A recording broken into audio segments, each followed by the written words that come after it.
am Sandy Pumphrey. I'm a project manager with HR Green, and I'm specifically also the project manager for Ag Group on these projects here in Nevada. Yes, and when we talk about these projects in Nevada, now I've always called this the sponsored project. Right. What is that the correct title for this project? You can call it that. It's in essence, it's three projects in one. A sponsored project is a reference to the funding that comes from the State Revolving Fund, the SRF program at the state level, and they often refer to it as the sponsored project.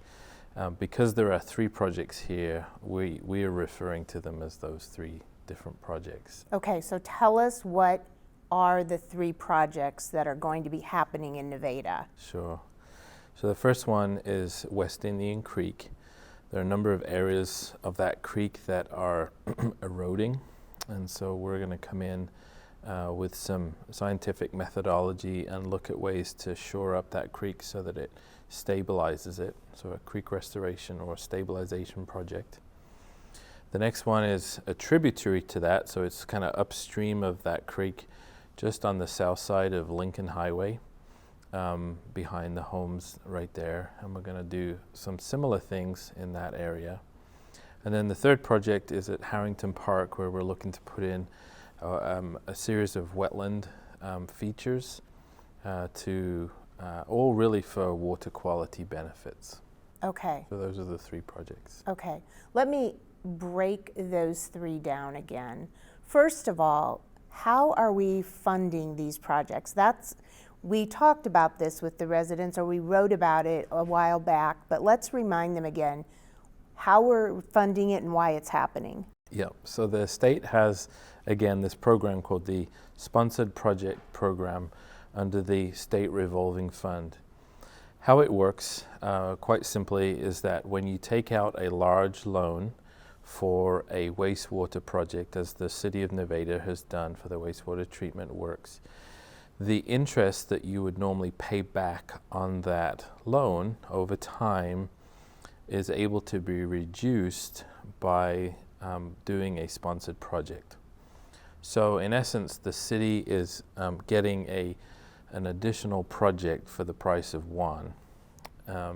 So you'll ultimately pay less interest, and then the difference in that interest payment then goes to pay for this sponsored project. Right. So there's no additional tax dollars, local tax dollars that are going toward the project. It is all paid for by the SRF program. Okay. And I remember early on, when I first came on here, I called a number of these residents that lived in these areas, and we got many letters of support for this project. So for this project, all three of the projects that are part of this overall project. Right. Let's talk about each project individually for a minute. So the Indian Creek, the West Indian Creek. Yep. You say you're going to do some things to help with water control, quality. Right. What are you actually going to do? What does that mean? So a lot of times when streams meander through urban environments, they're subject to a lot of erosion. That's the one that we often see. And that erosion means that instead of nice flat banks that are stable, you start to get those banks turn in vertically, and then you actually start to get erosion moving downward. So what we're trying to do in this case is to stabilize those banks so they don't continue to erode back and into people's private property, and that the stream in essence does what it needs to do.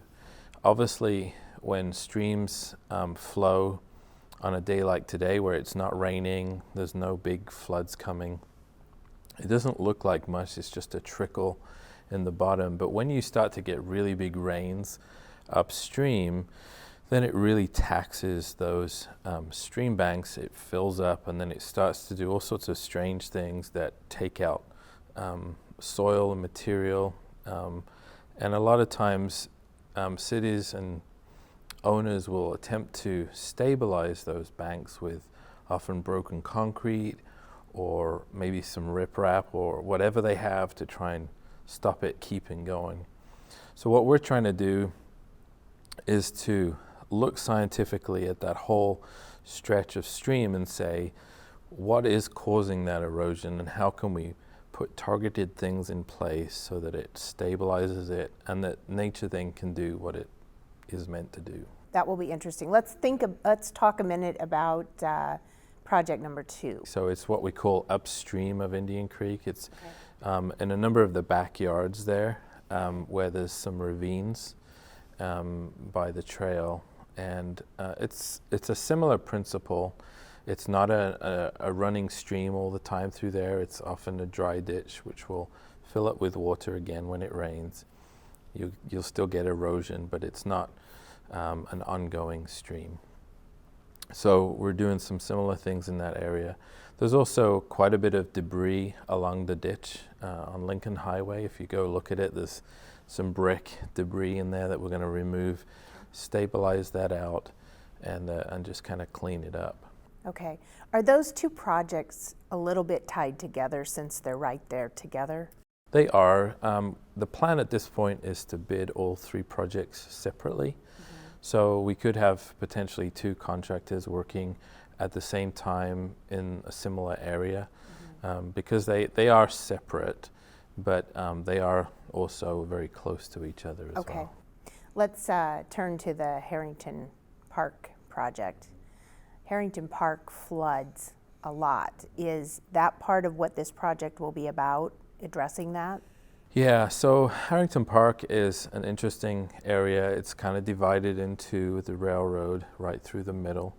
Although the land to the north is not, I suppose, strictly a part of the park.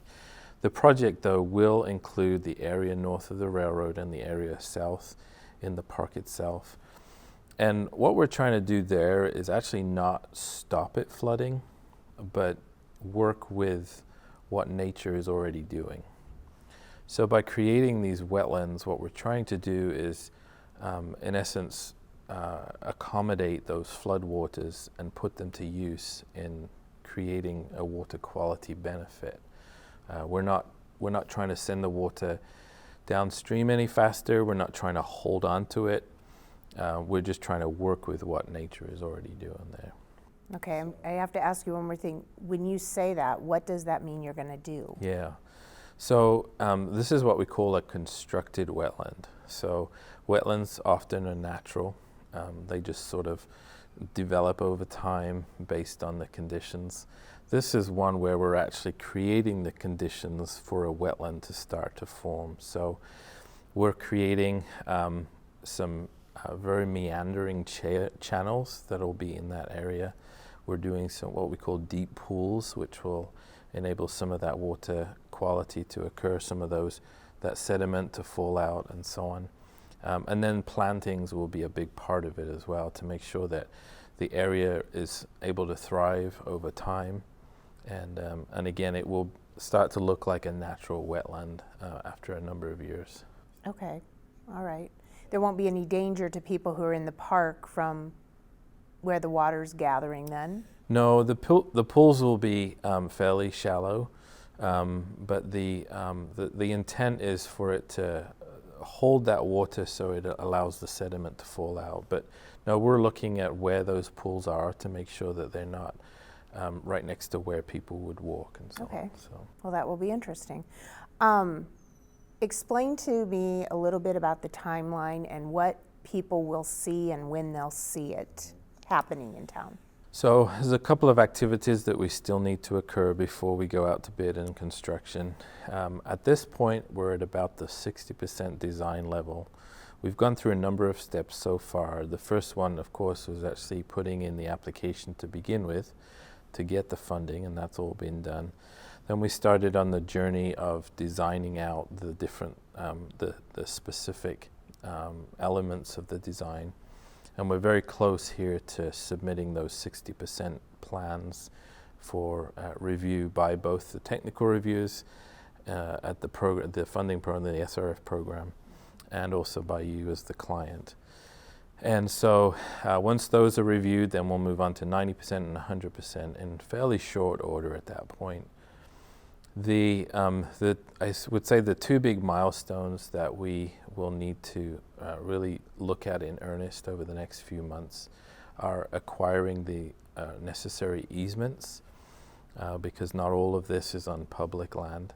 And you mentioned earlier the letters that we got, letters of support from the property owners. So we'll come back to those property owners and start to talk very specifically about what's needed for the projects. And then the other component is really just finishing up the design to match the standards that the SRF program requires us to match for the funding. And then we would go out to bid in construction. So our anticipation at this point is that we would hopefully get a shovel in the ground later this year, and they would start to work through the winter and then into 2024.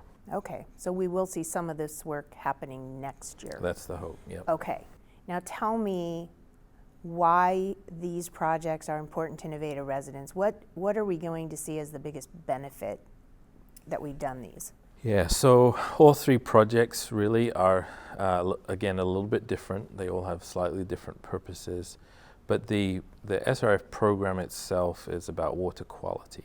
It's about improving what we're sending downstream, making sure that water is cleaned up, that it's taking out sediment and pollutants that come from upstream. That's the primary purpose of it. However, as I mentioned on the two first projects, the Indian Creek and the tributary to Indian Creek, we should also see less erosion in that area too, and a stabilization of those channels. And of course that kind of works with water quality in that if you've got erosion happening everywhere, then you're going to get all of that material go downstream and the water is turbid, and so we're kind of hitting two things there at the same time. Is there anything I haven't asked you about that's important to know for these projects? I think just for the residents or property owners that we are going to come and speak with them here shortly. And so if there are questions that they have, start thinking about those. We're eager to hear those residents and what concerns they may have, what questions they have. We are welcoming of questions and input on the process. So yeah, we're looking Great. forward to those conversations. Sandy, thank you so much for explaining this to us a little more. Yeah, you're welcome.